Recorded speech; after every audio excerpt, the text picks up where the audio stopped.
자, 이번 시간에는 저희 5번의 재무제표의 작성 보실 텐데요. 자, 괄호 1번의 정산표의 작성 이제 보시면요. 자, 정산표의 작성이라는 것은 이제 어떤 작업을 말하느냐? 마감 절차를 진행한 후에 또 표, 이상한 또 표를 하나 작성하게 되는데요.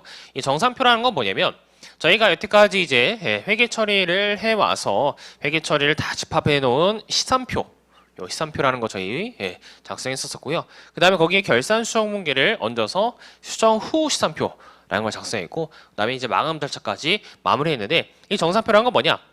이 수정 전 시산표와 그다음에 결산 수정 문계와 그 다음에 수정 후 시산표, 그리고 이 재무상태표, 손익계산서, 재무제표까지 하나의 표에 이제 모든 내용을 다 포괄해서 작성하는 표가 바로 정산표입니다. 그래서 저희가 이 정산표란 건 뭐냐면 그냥 단순하게 그냥 수정 전 시산표, 결산 마감 분계, 결산 수정 분계, 그다음에 수정 후 시산표, 그다음에 이제 최종적으로 작성하게 될 재무상태표, 손익계산서까지 이 5가지 표를 하나의 표에 대변과 차변 나눠서 작성해 놓은 게 바로 정산표예요. 실무적으로 가장 많이 사용하는 게 저희 12식 정산표라는 게 있는데요. 그 12식 정산표가 어디 나왔냐면 뒷페이지에 그림 2-11번에, 13번에, 그림 2-13번에 이렇게 나와 있습니다. 그래서 12식 정산표. 그럼 보시면은 거기 정산표에 들어가 있는 정보가 뭐냐? 수정 전 시산표 나와 있고요. 그다음 결산 수정 문계, 중간에 막 이제 결산 수정 문계들이 쭉 나오죠. 그리고 수정 후 시산표가 이렇게 차변과 대변에 잔액들이 쓰이게 되고요. 그리고 재무상태표와 포괄손익계산서가 그 오른쪽에 이제 쓰이게 돼요. 그래서 보시면 이 표를 보시면은 아시다시피 저희가 여태까지 그려왔던 표들, 수정 전 시산표, 그다음에 수정 후 시산표, 그래서 그 표들의 잔액들을 다 이제 대변과 차변에 쭉 이제 금액들을 집어 넣는 거고, 그다음에 결산 수정 분계를 통해서 저희가 수정 사항 끄는 것도 이 표에 차변과 대변을 나눠서 차변 쪽에 그리고 대변 쪽에 이렇게 맞춰서 이제 정리를 하시게 돼요. 그렇게 되면 이제 저희가 수정 후 시산표를 이제 작성하게 되는데, 그 수정 후 시산표에 잔액도 집어넣고, 그다음에 최종적으로 저희가 재무상태표와 손익계산서를 이제 기재하셔야 되는데, 그 재무상태표와 손익계산서에 있는 금액들은 어떻게 저희가 이제 찾아서 넣으시면 되느냐? 자, 간단해요.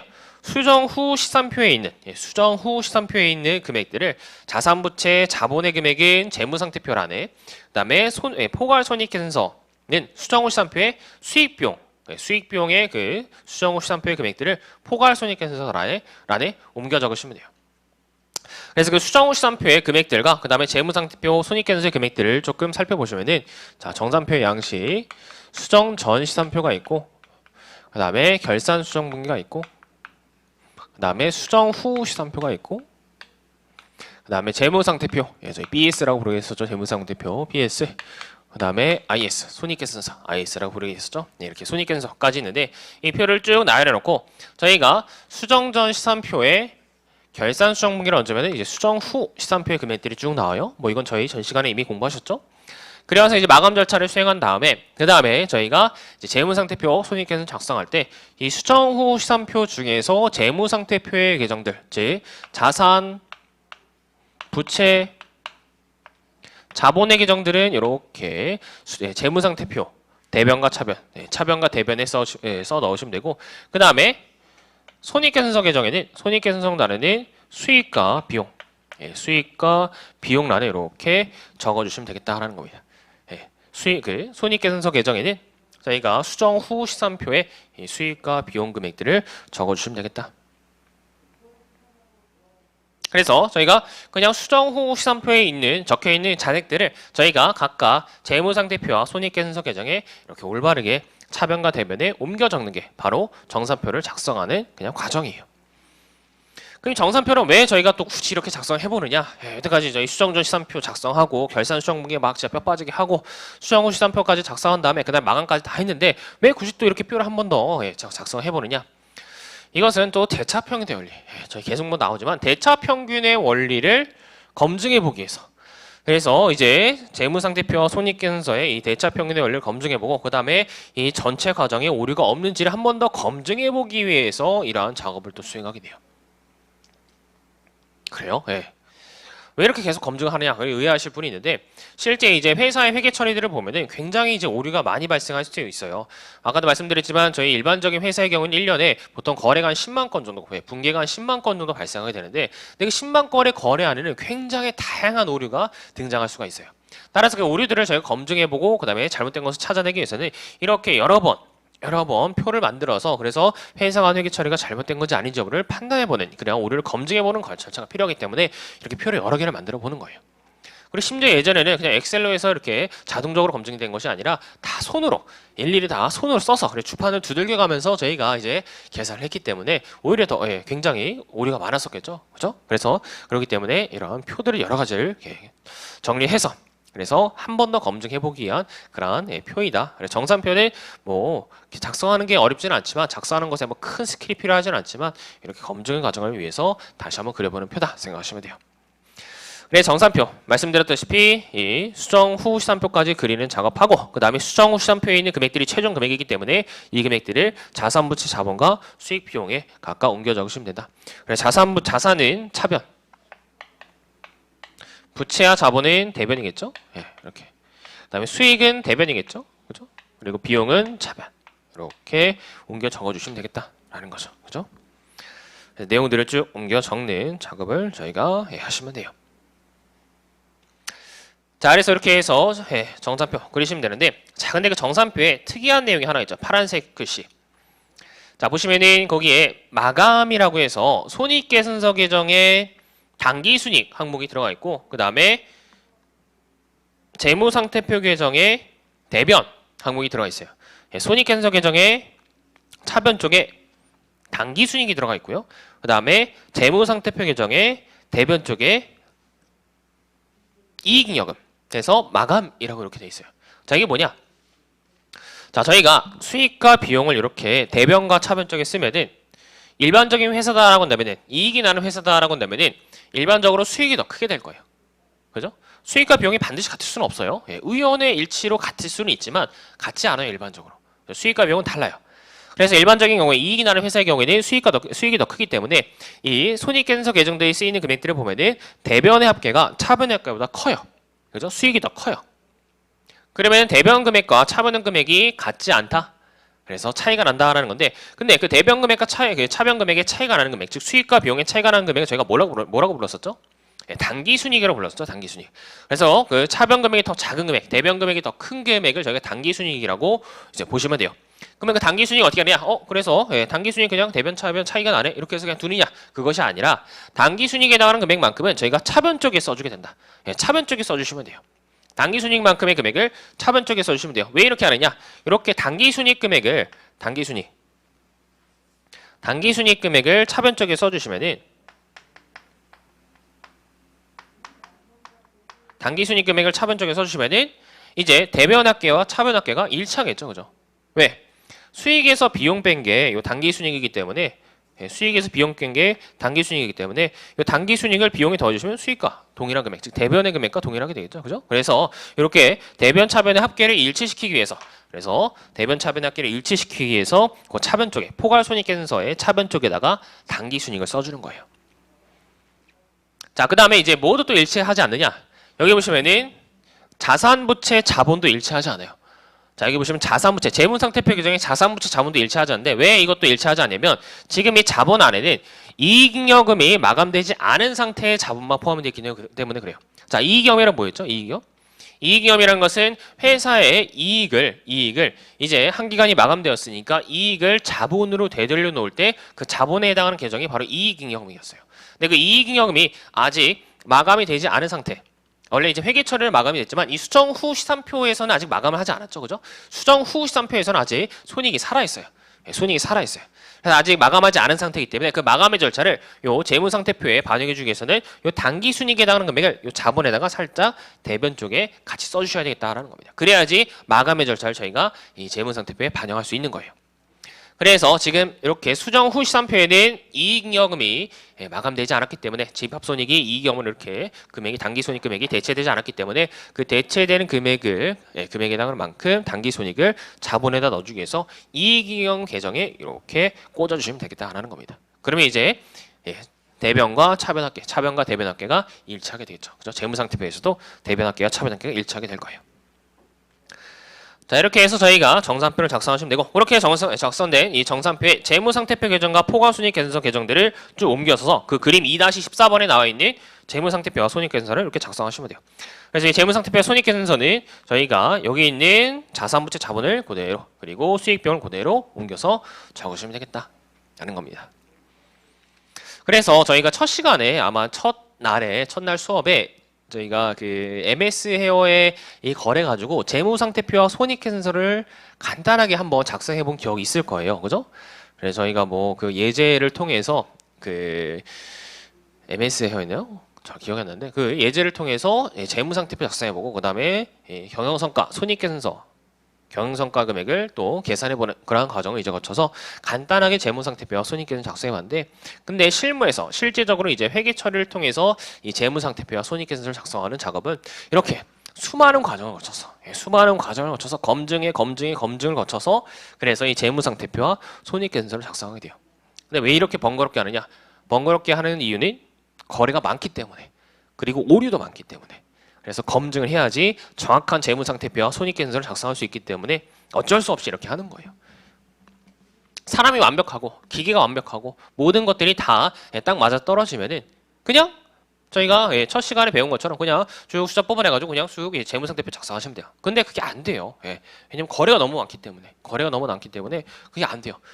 이게 왜 안 되는지 여러분들도 한번 집에 가서 여러분들만의 재무상태표, 여러분들만의 손익계산서를 작성해 보시면 알 거예요. 그냥 이렇게 대충 그냥 끄적여가지고 숫자 넣어서 재무상태표가 안 떨어지느냐? 안 돼요. 안 되기 때문에 저희가 이런 절차를 거치는 거다라는 겁니다. 자, 그래서 이렇게 해서 저희 최종 목표, 재무제표, 재무상태표와 손익계산서 작성하는 과정을 거쳤어요. 그래서 앞에서 다시 그 이론적인 내용 정리해보고 그다음에 바로 예제 풀고 마무리하도록 할게요. 자, 앞에 나가셔서 정산표의 작성 그 내용 보시면요. 자, 정산표. 자, 정산표란 시산표와 재무제표를 비교하는 방식으로 배열한 표이다. 왜 만드느냐? 대차 평균의 원리를 다시 검증하고 재무상태표와 손익계산서를 편리하게 작성하기 위해서 정산표를 한 번 더 작성해 보는 거예요. 자, 정산표의 양식에는 6이식, 8이식, 12식이 있는데요. 저희가 방금 전에 쓴 이 정산표는 12식이에요. 자, 위라는 것은 이거 열을 말해요, 열. 그래서 열이 10개가 있다. 그래서 수정전 시산표의 차변대변. 그래서 차변대변이 이렇게 해서 5개. 그래서 5 곱하기 2 해서 10개의 열이 있다라고 해서 저희가 12식 정산표라고 얘기해요. 자, 그래서 거기 보시면은 세 번째 줄 맨 마지막에 수정전 시산표, 결산 수정분계, 수정 후 시산표, 재무상태표, 포괄손익계산서 이렇게 나와 있죠, 그죠? 그래서 그렇게 5개의 표를 하나의 표에 묶어서 다 표현을 한다. 자, 그래서 이렇게 정리하시면 되고요. 그 다음에 그 다음 문단도 한번 읽어보세요. 저희가 다 설명드린 내용이에요. 그다음 괄호 2번에 당기순손익의 처리 나와 있는데요. 자, 당기순손익의 처리. 자, 보시면 읽어볼게요. 시산표의 금액들은 재무상태표와 포괄손익계산서의 란에 이기하게 되면 차변과 대변금액의 합계는 차이가 있다. 기업에 이익이 발생한다면 포괄손익계산서에는 수익의 합계가 비용의 합계보다 비용 잔액의 합계보다 크다. 수익이 비용보다 더 크기 때문에 당기순이익이 발생하게 된다. 그런 경우에는 대변이 더 크다라는 겁니다. 자, 반면 재무상태표의 금액들은 해당 당기순이익 금액만큼 대변이 작아요. 왜?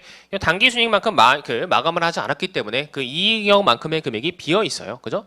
자산이 증가하고 부채가 감소하고 이러한 거래를 하면서 이 수익비용 금액이 자본의 그 증가액이 될 텐데 그 수익비용 금액을 자본에 반영한 게 아니라 별도의 계정으로 빼어놨으므로 요만큼 금액이 자본 금액이 비어 있을 거예요.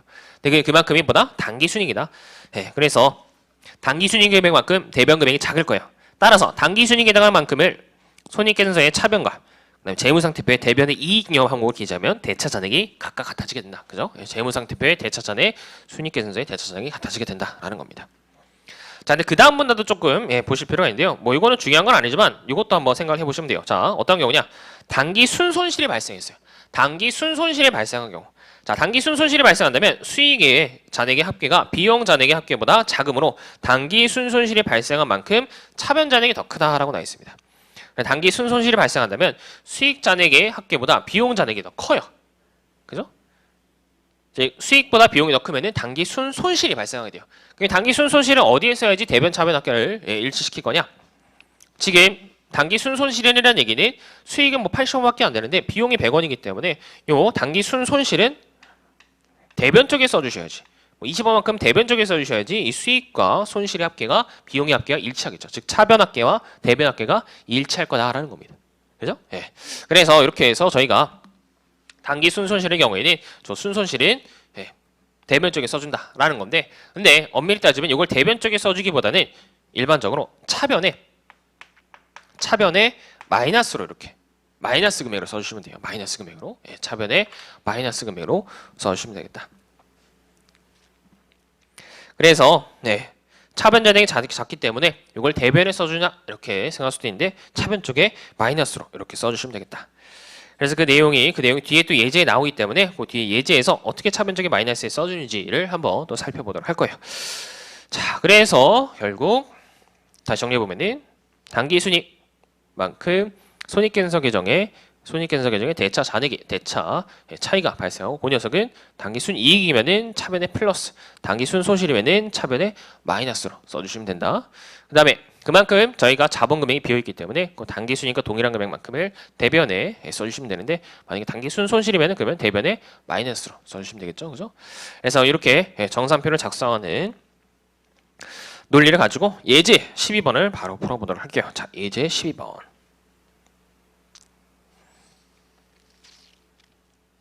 자, 예제 12번 보시면요. 재무제표의 작성에서 MS웨어의 수정전 합계 잔액 시산표는 다음과 같다 라고 해서 이제 합계 잔액 시산표, 수정전 합계 잔액 시산표고요. 그다음 가로 2번. 다음은 MS웨어가 보고기한 말에 수행한 결산 수정분기다. 그래서 전에 저희가 전 시간에 봤었던 그 수정분기와 동일해요. 그래서 결산 수정분기 쭈르륵 나오고요. 자, 그래서 문제에서 요구하는 바가 뭐냐? MS웨어의 수정전 시산표와 결산 수정분기를 이용해서 12식 정산표를 작성하고 그다음 재무상태표와 손익계산서를 작성하시오라고 내네요. 자, 그래서 그 시산표, 수정전 시산표, 수정후 시산표, 그다음에 재무상태표, 손익계산서까지 쭉 작성해 볼 텐데, 근데 이걸 다 작성하는 것은 또 너무나 비효율적인 작업이기 때문에 핵심적인 계정 몇 개만 저희가 한번 그 원리를 설명을 드려보도록 할게요. 절대 귀찮아서 그런 게 아니에요. 이거 다 제가 앞에서 하고 있으면 여러분들 분명히 조질 거기 때문에 열심히 써봤자 여러분들이 다 아는 내용을 그냥 제가 반복하는 거여서 분명히 지루해하실 거여서 이거 다 핵심적인 계정 몇 개만 보여드리도록 할게요. 자, 먼저 가장 이제 핵심적인 계정들, 현금이 있고요. 그 다음에 현금이랑 또 뭐 해보시면 되냐면 거기 나와 있는 용역 매출 이런 거, 그다음에 광고비 요거 3개 해보도록 할게요. 현금, 용역 매출, 광고비. 자,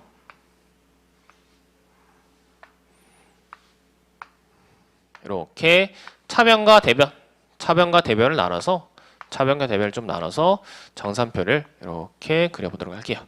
자, 먼저 현금부터.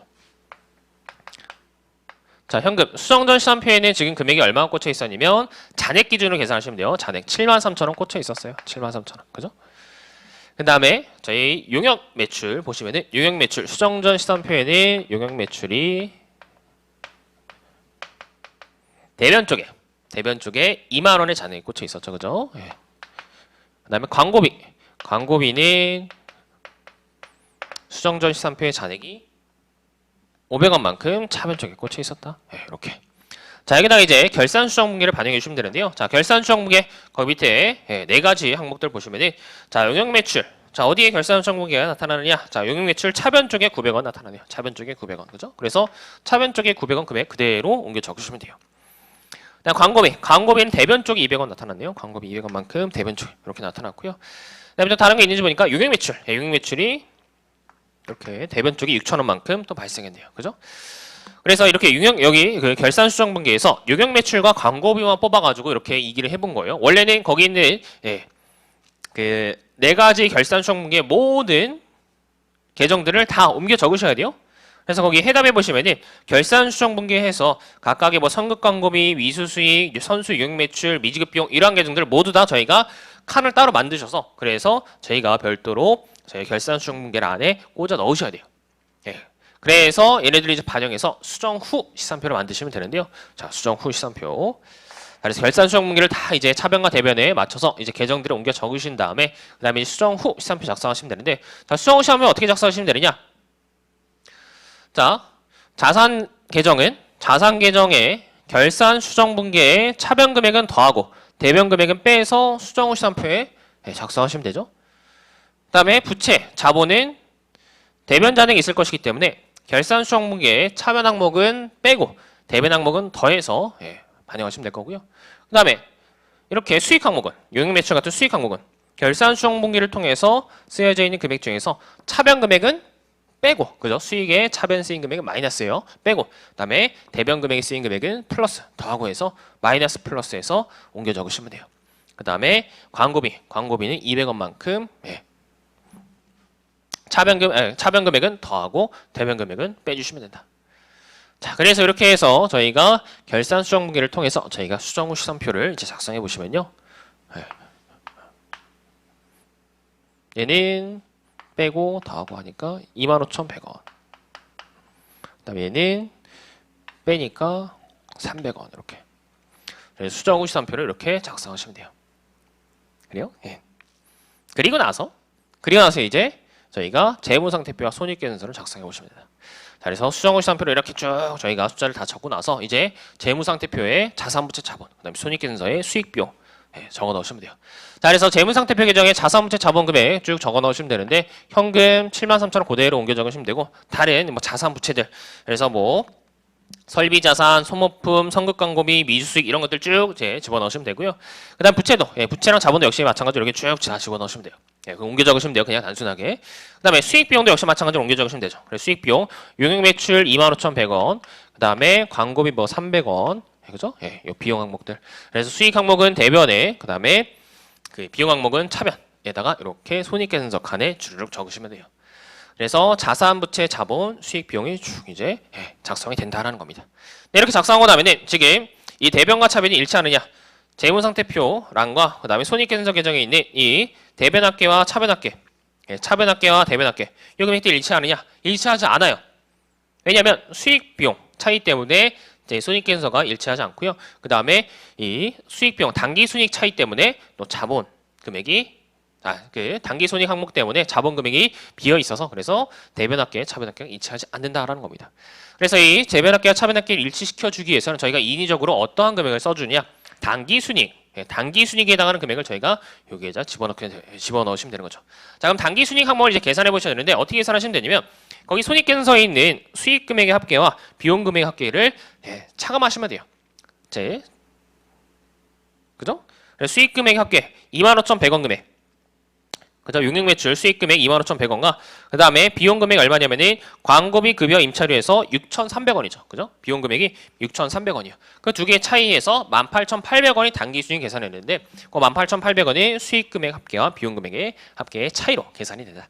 그래서 18,800원은 어떻게 한다? 아까 말씀드렸던 것처럼 이렇게 차변 쪽에다가 집어넣게 되면은 대변합계와 차변합계와 대변합계가 일치하게 된다는 겁니다. 이 녀석이 없으면은 대변합계와 차변합계가 다르겠지만 이 녀석이 쓰이면서 대변합계와 차변합계가 일치하게 된다는 거예요. 그죠? 근데 이렇게 해서 18,800원을 손익계산서 계정에 차변에만 쓰고 끝나느냐? 그것이 아니라 대변 쪽에 재무상태표에도 이익여금 자리에다가 여기에 18,800원 이렇게 적어주셔야겠죠. 그죠? 이익여금 자리에 자본 쪽에 재변에 이익여금 자리 이렇게 하나 만들어서 이익여금 자리에 요 단기순이익에 해당하는 항목을 이렇게 적어주시면 되겠다라는 겁니다. 그래요? 그래서 그 위에 보시면은 이익여금 해서 파란색 글씨로 기재가 되어 있죠. 그죠? 자, 이렇게 해서 저희가 정산표를 완성했고요. 그리고 나서 이제 마지막으로 재무상태표 그리고 손익계산서를 만드시면 돼요. 그래서 거기 재무상태표에 있는 자산부채 자본 항목들 다 이제 옮겨다 적으시면 돼요. 자산에 보시면은 현금, 해답에 그 자산에 보시면은 현금, 설비자산, 소모품, 선급광고비, 미수수익 이런 항목들을 그냥 재무상태표에 차변 쪽에 다 옮겨 적으시면 되고, 그다음 부채와 자본 항목들은 대변 쪽에 다 옮겨 적으시면 돼요. 별거 없죠, 그죠? 단순하게 옮겨 적는 작업이에요. 자, 그다음에 손익계산서의 계정도 손익계산서도 역시 마찬가지로 거기 손익계산서의 수익 항목들 그리고 비용 항목들을 쭉 다 이제 뽑으셔서 그 녀석들을 손익계산서 계정에 다 옮겨 적으시면 돼요. 어때 별거 없죠, 그죠? 자, 그래서 이렇게 해서 저희가 정리하시면 된다. 그래서 만든 게 바로 재무상태표와 손익계산서, 재무제표예요. 자, 그래서 이렇게 해서 정산표를 통해서 재무상태표와 손익계산서를 만드는 거죠. 자, 생각보다 뭐 그렇게 별거 없죠, 그죠? 똑같은 작업, 똑같은 금액들을 계속 여기저기 옮겨다니면서 적고 검증하고 적고 이렇게 단순 반복적인 작업을 하는 것이기 때문에 내용 자체가 어려운 건 아니지만 조금 많이 번잡하고 해야 될 게 많고 좀 어렵게 느껴지는 것일 뿐이지 이 기본적인 논리는 굉장히 간단해요. 그죠? 예. 기본적인 논리는 뭐냐? 저희 처음에 배웠던 재무상태표 등식. 그 재무상태표 등식에 따라서 모든 자산부채 자본의 변동을 기록하는 거. 그게 바로 기본적인 논리예요. 자, 그래서 이렇게 해서 정산표 작성해 봤고요. 그 다음에 예제 13번. 자, 예제 13번에 재무제표의 작성 투 해서 이제 추가적으로 여러분들 연습해 보시라 한 문제 더 나왔는데요. 자, 근데 예제 13번은 저희가 여태까지 해왔던 내용하고 크게 다르지 않기 때문에 한번 해보시면 돼요. 제가 직접 풀어드리지는 않을 거예요. 그래서 이 녀석은 저희가 별도로 풀지는 않을 텐데 다만 좀 주의하셔야 되는 점은 뭐냐면 뭐 주의라기보다는 조금 더 이 특이한 내용은 뭐냐면 이 회사 예제 13번의 문제에 나있는 우리마트는 뭐가 발생했느냐? 단기 순이익이 아니라 단기 순손실이 발생해요. 단기 순이익이 아니라 단기 순손실이 발생해요. 지금 회사가 돈을 바로 못 벌어가지고 손실이 발생했어요. 자, 그런 경우에 정산표를 작성했을 때 이 정산표의 금액들이 어떻게 꽂히게 되느냐? 자, 이익일 때는 차변 쪽과 대변 쪽에 플러스 금액을 써야 했지만 손실이면은 반대로 쓰이면 되겠죠, 그죠? 그래서 차변과 대변 쪽에 이렇게 반대로 손실. 저희 회계에서는 손실을 이제 마이너스를 괄호로 표시해요. 손실을 저희가 이렇게 괄호로 표시하는데 이렇게 마이너스 금액은 저희가 괄호로 해서 각각 이익경험 자리와 그다음에 단기순이익 자리에다 넣어주시면 되겠다라는 겁니다. 그래서 거기 해답에 보시면은 자 해답 4번 정산표의 작성 자 뒤로 좀 가셔서 해답에 보시면은 4번에 정산표의 작성 해답이 있는데요. 자 해답 보세요. 해답. 자 해답 보시면은 그 정산표 맨 오른쪽에 재무상태표랑 손익계산서 란이 나와 있는데 자 거기에 손익계산서 먼저 손익계산서 맨 마지막에 단기순손익 해서 손실 손실이 발생했기 때문에 이렇게 마이너스 4,750원을 괄호로서 표시를 해준 거예요. 그래서 마이너스 치면 이건 괄호 치면은 괄호를 치면 마이너스 치면 됩니다. 괄호를 치면은 마이너스 금액을 말하는 거예요. 그래서 괄호를 통해서 마이너스 표시를 해준 거고 그 다음에 이익잉여금 쪽 보시면은 이익잉여금도 역시 마찬가지로 동일한 금액이 이렇게 괄호를 통해서 마이너스 금액으로 꽂혀 있다. 그죠? 그래서 뭐 다른 건 다 동일한데 이런 과정들 다 동일한데 이렇게 저희가 회사의 실적을 경영성과를 정산해본 결과 경영성과를 다 이제 정리해본 결과 이 회사가 손실이 발생했기 때문에 그 손실 금액을 마이너스 금액으로 각각 이렇게 집어넣어준 거다. 그거 하나만 빼면은 다른 작업은 다 동일해요.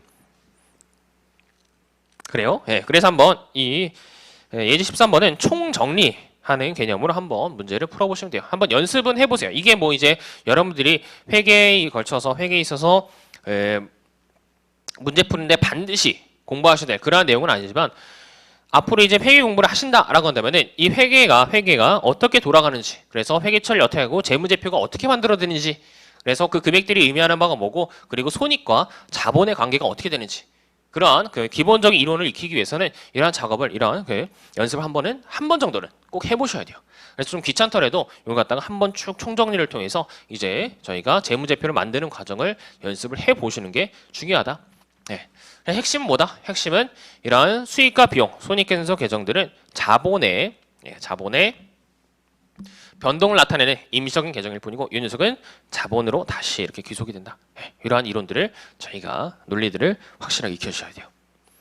자, 그래서 첫 시간부터 저희가 이제 해온 작업들 다 이제 정리해 보면은 결국 요 하나의 그림에 다 정리가 돼요. 그죠? 그래서 저희가 개별적인 사건들, 회계상의 거래들, 그래서 자산부채 자본이 변동하는 그러한 회계상의 거래들을 이제 기록을 해요. 기록하는데 그냥 아무렇게나 막 기록하는 게 아니라 대차평균의 원리에 따라서 그래서 거래 구성 요소에 따라서 분계라는 형식으로 복식부기의 분계라는 형식으로 저희가 거래를 분계장에 기록하고요. 그리고 분계장에 적은 그 기록 내용들을 저희가 계정들에다가 각 항목들의 노트에다가 이제 옮겨 적는 전기의 작업을 하죠. 그래서 1년 동안 열심히 이제 거래들을 기록하고 그 다음에 옮겨 적고 이러한 작업을 통해서 각 계정들의 이제 여러 가지 거래들을 기록하는 그래서 가계부를 작성하는 작업을 수행하게 되는데 이렇게 해서 이제 계정들을 기록하고 나면은 저희가 이제 해야 될 일이 뭐냐? 이 수정전 시산표. 이 수정전 시산표를 이제 재무제표 만들기 위해서 수정전 시산표를 한번 만들어 보셔야 되죠. 그래서 1년 동안 이제 열심히 기록한 이 계정들의 금액들을 자산부채 수익 비용 금액들을 하나의 표에다가 쭉 다 몰아 넣어서 대차평균의 원리가 만족하는지 여부를 판단해보는 그런 시산표 계산해보고 작성해보고요.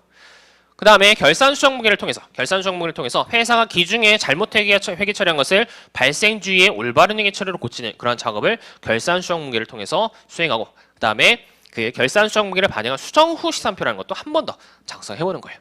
그래서 결산 수정 문기가 올바르게 이제 반영이 되는지를 수정 후 시산표를 통해서 작성해보고 그 다음에 이 기말 결산 시점에 이렇게 수정 전 시산표, 결산 수정 문기, 수정 후 시산표 시산표와 결산 수정 문기 이러한 작업들이 이제 최종적으로 잘 마무리가 됐는지 이를 통해서 잘 마무리가 됐는지를 정산표를 이렇게 통해서 검증을 해본다.